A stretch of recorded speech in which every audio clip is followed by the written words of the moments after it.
இந்திய நடிகர், திரைப்பட இயக்குனர், திரைப்பட தயாரிப்பாளர், திரைக்கதை எழுத்தாளர் என பன்முகம் கொண்டவர் கமலஹாசன். இந்த முறை பிக்பாஸ் நிகழ்ச்சியை இவர் தொகுத்து வழங்கப் போவதில்லை. விஜய் சேதுபதியே இந்த முறை பிக்பாஸை தொகுத்து வழங்கப் போவதால் ஷோ கண்டிப்பாக வித்தியாசமாக இருக்கும் என்பது மக்களின் எதிர்பார்ப்பு. கமல் சினிமாவிலும் அரசியலிலும் மட்டும் கவனம் செலுத்துவதால் இதுபோன்ற நிகழ்ச்சிகளை முற்றிலும் தவிர்த்து வருகிறார். கடைசியாக சங்கர் இயக்கத்தில் கமலஹாசன் நடிப்பில் வெளியான படம் இந்தியன் 2 எதிர்பார்த்த அளவிற்கு வரவேற்பு பெறாமல் இந்த படம் படுதோல்வி அடைந்து கடுமையான ட்ரோல்களையும் சந்தித்தது. இந்தியன் 2 படத்திற்கு பிறகு மணிரத்னம் இயக்கத்தில் தக்லைக் படத்தில் நடித்து வருகின்றார் கமலஹாசன். இந்த முறை கமலஹாசனுக்கு எல்லாமே இறங்கு முகமாக இருப்பதால் இந்த படமாவது நன்றாக வருமா என்ற எதிர்பார்ப்பில் உள்ளாராம்.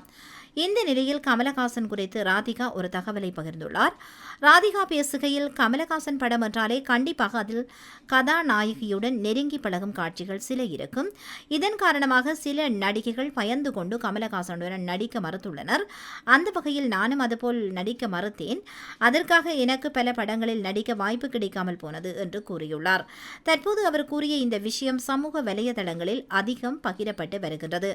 அப்படியானால் கமல் பல நடிகைகளை வற்புறுத்தித்தான் படத்தில் நடிக்க வைத்திருக்கிறார். தன் படத்தில் நடிக்காத பட்சத்தில் வாய்ப்புகள் மறுக்கப்பட்டிருக்குமோ என சந்தேகிக்கிறது சோசியல் மீடியா.